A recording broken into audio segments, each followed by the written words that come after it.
The Land Rover Centurion Defender Trophy 2012 winds its way through the Camberg Valley, nestled in the foothills of the Drakensburg Mountains. 16 teams will challenge themselves through South Africa's most luscious terrain to become the ultimate 4x4 Defender team of 2012. One challenge that's provided the drivers and co-drivers with some ease at this year's event is the new base camp facility, which allows everyone to be situated in one place without having to set up camp throughout the 5-day event. Well, basically day one, the guys are just going to arrive at the farm here and get themselves set up and get sorted out, and we're going to have a full driver's briefing with all the competitors. They're going to be expecting a rough event. It's going to be really tough. The guys are going to work hard. A lot of recovery work, a lot of winching, a lot of getting down and really getting stuck in. Essentially, that's what it's about.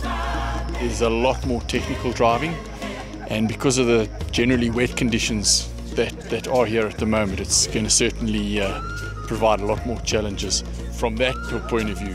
Last year's was difficult in its own. This year will be more difficult from a driver point of view, and certainly from the co-driver's point of view. Some new and familiar faces have descended into the Drakensburg for this year's event, which promises to be as tough as previous years gone by. I think it's going to be challenging with all the rain that's been falling the last couple of days. I think it's going to set the challenge quite high, especially all the feed from the Muluti Mountains. Yeah, looking forward to it. A great event. Well, I think we're setting ourselves quite a high goal, but we understand that it's our first time, so we've got a lot to learn. But we're going to take it seriously. We're going to give 110%, and hopefully that'll bring us out somewhere middle to top. Coming from the city, working hard to get out here is just absolutely amazing. So really glad to be here, and I'm sure it's going to be lots of fun. I think the first thing is nice to have a central location for this year's event. What they're up for, certainly a lot more driving than there was last year. Insofar as it's more technical, we're not covering the same kind of distances, but there'll be a lot more technical driving, a lot more one-on-one challenges on those drives. There's some deep ravines, lots and lots of mud here in the Natal Midlands, which is going to make it really interesting. And we've changed the format a little bit so that there's a lot more to do in your car and with your car and that kind of thing, because we're not covering the same kind of distances that we did last year. Well, clearly there's going to be some mud, there's going to be some snotty stuff. Looking at the hills here, there'll be a bit of climbing. There'll be winching and getting wet and muddy, and yeah, but at the end of the day, it's all going to be fun. There's nothing these vehicles can't do, and it's going to be just awesome putting them through their paces. Well, I've just put new tyres on my car, and I think I made a mistake because I didn't put mud terrains on. So I'm expecting some serious inclines and a lot of mud and a lot of hard work probably behind the winch. All the guys that drive Land Rover Defenders generally are really into that sort of stuff. So it's about getting stuck in and building up friendships and camaraderie around, around 4x4ing and Land Rovers. The competition will see drivers compete in various activities and vehicle loops during the remainder of the 5 days. Each team will have points deducted from their maximum tally per event to give the organisers and competitors a fair indication of where each team stands by the end of the day. The breathtaking views from the Sansuzi farm, where the competitors will call home for the next 5 days, promises to give them something special to remember.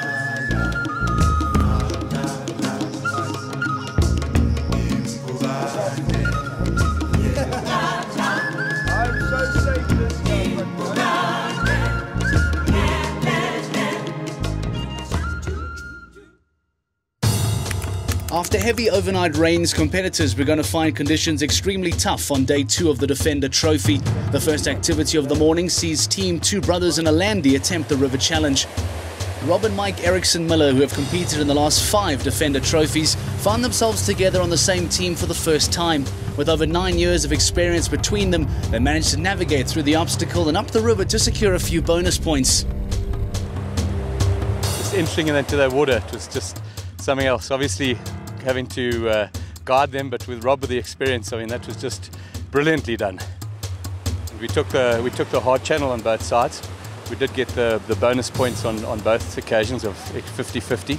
So, but we did obviously get penalised on touching a banner or two. But that's how it goes. Obviously, it was just an awesome one. So the Eriksson-Miller brothers of Team Two Brothers and a Landy making it look rather easy on the first activity of day 2. Team 68, driven by Jaco Steyn and Kobus van der Merwe, wasted no time in navigating through the strong currents of the river just below San Susi Farm. Competing in only their second Defender Trophy, Team 68 powered through the obstacle thanks to their Defender 110 TD5. What makes it difficult is you don't know what's going on in the water. You can't see the holes. Yeah, you can't see even walk. The river is flowing quite fast. Yeah, just pushing your legs out all the time. So even walking there is quite difficult. Avi Opperman and Rudolf Blecker from Team Boschkop Barbers had to leave the abilities of their Land Rover Defender behind to test their navigating skills. The Boschkop Barbers had to rely on each other's vocal commands as the use of sight was taken out of the equation. Points would be deducted based on time taken to get through the obstacle. Oh, well, now I know what it feels like to be a blind man, eh? But it was quite lekker, nice.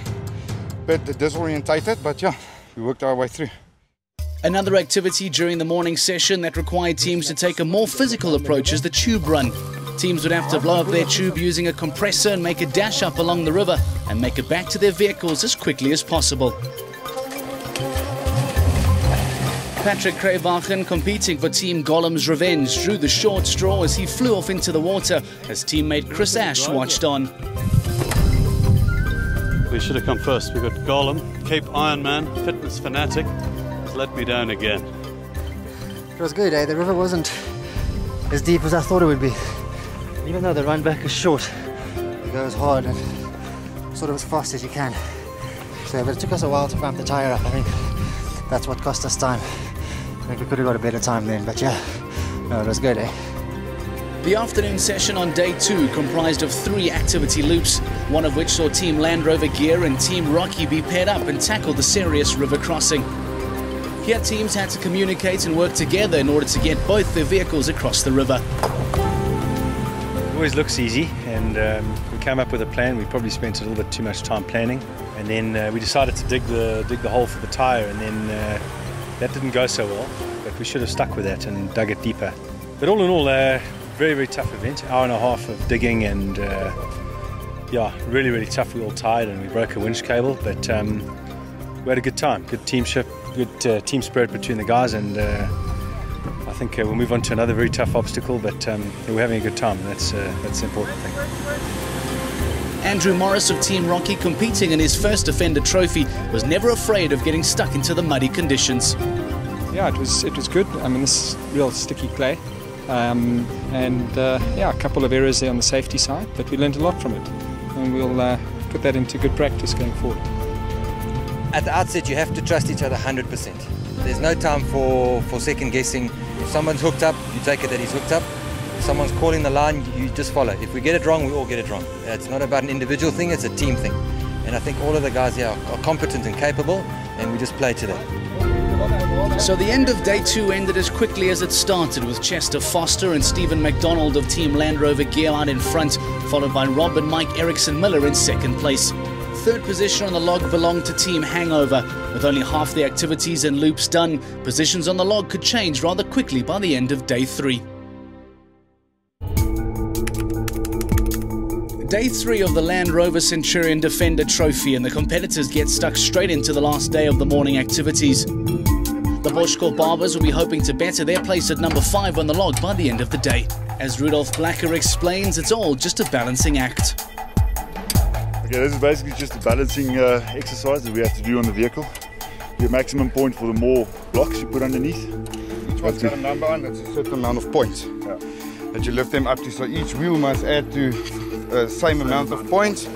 They add it by times whatever in these, and you get your points. Without the lift falling, vehicle must be in neutral. So totally balanced, it does run forward or backwards, and you get your points. Drivers Fissy Fisser and Paul Joubert from Team Smurf are competing in their first Defender Trophy.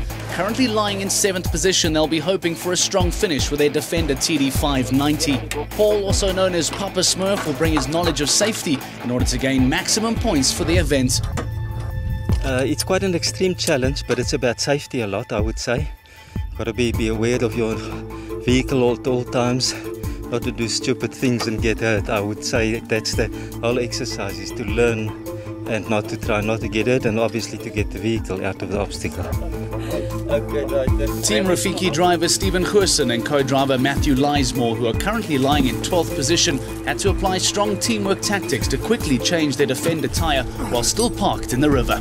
We were not the fastest for the weekend, but we set a good time. We're the fastest for the day. I think we probably end up about second overall on this one, if it keeps going like this, for this obstacle.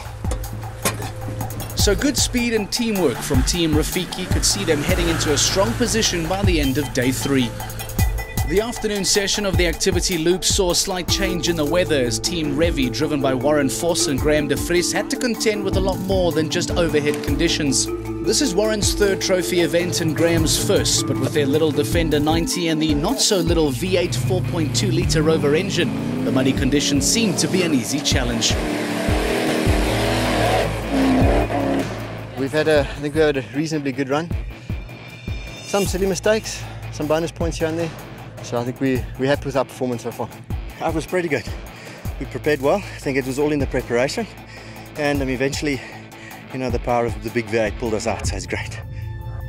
Following hot on the heels of Team Revi's trail was Team Gollum's revenge. They'll be hoping for an improved performance after day 2, as they were currently lying in 15th place. The great thing about doing it later, you can see which lines everyone has taken, and then you get a teammate like Chris Ash who decides to do something totally different. I didn't think we could make it through there on the right, and we couldn't. But after we did that little winch, it got us out of the worst of the mud. It was fine after that, yeah. So I'm very happy with the way that last obstacle's gone, yeah. And that's how the Empire was built. The challenging quarry activity saw Team Vlakvaart get to put their Defender 110 through its paces.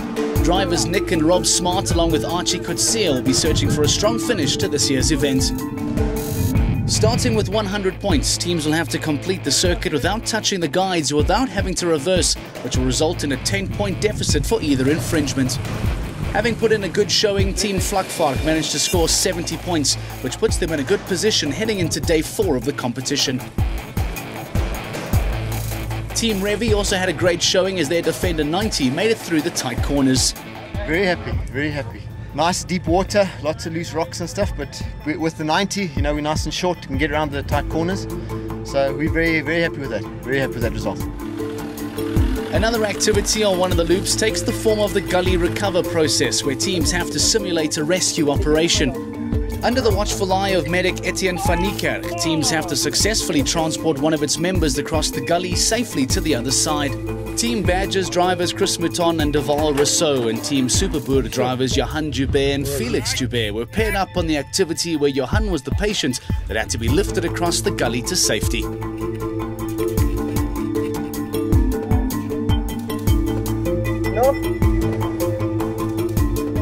So the end of day 3 and Team Land Rover Gear managed to maintain their lead after the second day of activities, while Team Rafiki jumped into second place with 1,847 points. Mike and Rob Eriksson Miller of Two Brothers and a Landy slipped down to third place with 1,839 points. Day 4 of the Defender Trophy and all 16 teams descended into the Tlatlikulo Crane Wetland Sanctuary for Operation Breeding Pen. A part of Land Rover Centurion's philosophy is to give back to communities during the Defender Trophy, and this year it was the Wetland Sanctuary that became the beneficiaries of a new enclosure for its wattle cranes. Our philosophy has always been on Defender Trophy is to give back to the community, and since our involvement with EWT and endangered wildlife, dogs and that, is that Gerard came to me with this proposal with the Wildlife Sanctuary over here protecting the cranes. And it's important for us because, we try and protect them, we try and give back where we can and help, people with endangered animals. That's all about Land Rover. The sanctuary is a rescue, rehabilitation and breeding facility for all 3 of South Africa's crane species, and this new pen will provide a much-needed element to the sanctuary. It is absolutely fantastic for us because with the wattle cranes being primarily a wetland bird, they're not happy anywhere else, and by getting this pen down virtually into the water, it's an ideal breeding habitat for them, which is really, really fantastic. The Defender Trophy competitors were just as excited to give back to the sanctuary and help in any way they could for the environment. It's nice giving back to the environment, driving a Defender or being on something like this, being in the nature. it's nice to give something back, you know, something worthwhile. Giving a place or helping building a place where cranes can survive. And like the lady said this morning, there's only 250 or something left. So yeah, it's nice. It's nice giving back.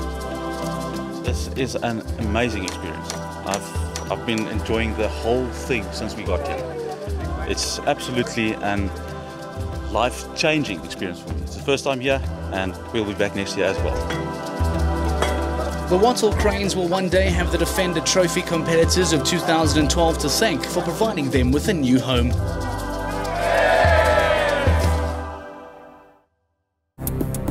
On to the competition now, and the final day of activity loop sees Group 3 heading out for the team spirit test. Here teams will need to work together in order to get all of their vehicles through to the fire tower on top of the mountain. Brothers Mike and Rob Eriksson Miller, who are still currently holding on to third spot, making it look easy as they gradually make their way up to the next point. The Team Spirit Award is judged on group dynamics and how well teams work together. Yeah, very nice. Made easy. Obviously these cars are very capable, eh? I don't think any other cars would do something like that, but you see the 5 Land Rovers all doing it the same. Absolutely brilliant. Chester Foster and Stephen McDonald from Team Land Rover Gear, who are still maintaining their overall lead in the competition, get to tackle one of the more challenging obstacles in the activities of Group 1. Stephen will have to direct a blindfolded Chester through the obstacle without touching the guides, and doing so will result in a 10-point deficit. And if that's not challenging enough, teams had to complete this task driving in reverse. It was actually quite tough there. About halfway through, your leg starts vibrating and riding the clutch of that, and then you start losing a sense of where you are in spatial sort of movements. So you don't know whether you're going forwards or backwards. You just know the brake. So we think we did all right, but it's quite a challenge to get up there blindfolded. But yeah, we enjoyed it, and we did a little bit of practice on that before, so we were fairly comfortable that I would drive and he would tell me what to do. So it worked out well. Team Rafiki, Gollum's Revenge and Team Inyati were grouped together for the Gully Recovery Challenge. Here teams had to get one of their vehicles up across the 2 points along the river's edge in the allocated time of 30 minutes. Got a challenge, something simple, but you don't always look at it the right way. You have to compete and have fun. Yeah, there was a simpler way, but we got it. Team Rafiki, currently lying in second position, will be gunning for that #1 spot on the final day of the competition. The big idea by having fun is to win, you know. Yeah, I think we might just have another good day. We might catch up to them. So the end of day 4, and Team Inyati has captured the #3 spot on the log, with Team Rafiki holding firm in second position. Team Land Rover Gear are still the leaders of the pack with 2,399 points. The final day of the competition sees all 16 teams compete in a timed race where each team will have to complete a series of tasks at each of the GPS waypoints in the allocated time period. Each team will start with 500 points, and as the day progresses, they'll either keep the points or lose points depending on how well they do. At the first task, teams have to score a penalty past the local soccer team's #1 keeper. Team Inyati had a tough time at first getting the ball past the skillful keeper, but it was left to Randy Kotze to score the winning goal and move on to the next task. Thanks, guys. Jacques Watermeyer unleashed his inner Premier League talent by scoring on his first attempt. See you later. All the way from London, oh, South Africa. Okay, goalie #1, stay #1, buddy. The boys from Team Drakensburg moved quickly onto their next task as they drove along the Midlands meander, making their way down to Nottingham Road. One of the more famous landmarks along the route is the Nottingham Road Brewing Company, where some of the best locally brewed beers come from. Once there, teams must try and figure out what is on offer from the local store that's synonymous with rugby. Winning stock. The Boschko Barbers close in on Team Drakensburg, making light work of the challenge as they quickly race up to the local store to correctly answer the question, beer biltong.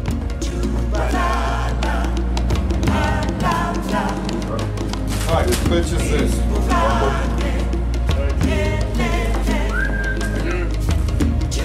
Correctly identifying the next GPS waypoint is essential in completing the tasks according to the team's schedule. A place along the route saw a predominant political figure being arrested here on the 5th of August back in 1962.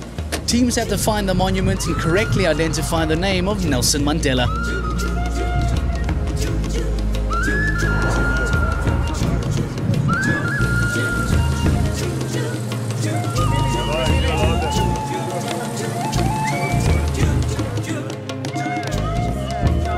Midmar Dam, situated just a few kilometers from the town of Howick, was the next stop for the teams. Once there, the teams had to complete 60 minutes of a 9-hour endurance race hosted by the Henley Midmar Yacht Club. Each boat has 2 teams and were allowed to change members of their team every hour. Competitors had to wait for the changeover and get aboard as quickly as possible to complete their lap within the allocated time. Once aboard, team members were also required to find out how to tie a bowline knot and learn some of the captain's navigating terminology. Once the hour loop had been completed, teams had to swim ashore and replicate their knot tying abilities to the marshal to collect maximum points. It's nice to do something different, first time on a boat, so yeah, quite something else, so yeah. We've got a bit of a boating history, so we know a little bit about it, but yachting itself, nothing. We've enjoyed it. It's good to have a change, get our backsides off the Land Rover seat. That's been good fun. Having driven all the way down to Midmar Dam, the teams had to make their way back to the campsite, but not before partaking in some more tasks. Taking a picture of a local waterfall and then having a drive through an obstacle was nothing but fun and excitement for these adventurers as they crossed the finish line to end an eventful 2012 Defender Trophy.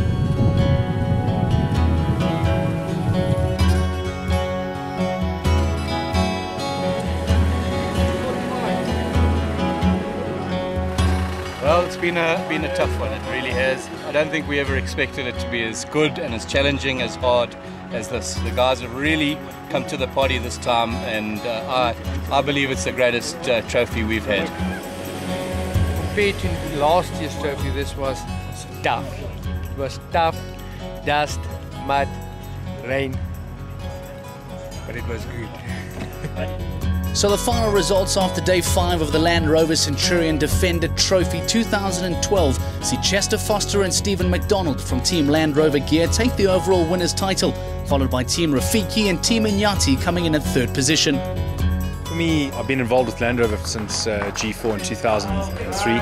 It's great just to connect with the guys again, and we met lots of good friends here, and I think it's really ignited my passion to get back into 4x4ing, and yeah, I look forward to next year's challenge and being part of it, and yeah, connecting with the guys in time to come. Well, firstly, Land Rover is a dream for me. From when I was 7, I wanted to own a Land Rover, and to just participate in an event like this is just awesome. I mean, 4 days of just unadulterated 4x4ing in the most extreme kind of conditions with a bunch of guys like this who are just passionate about Land Rovers and passionate about doing things extreme. I mean, it's just amazing. It's absolutely awesome. The Team Spirit Award went to newcomers Rudolf Blacker and Avi Opperman of Team Boschko Barbers. Next year will be the 10th edition of the Defender Trophy, and competitors can look forward to a new location and a new adventure. See you in 2013.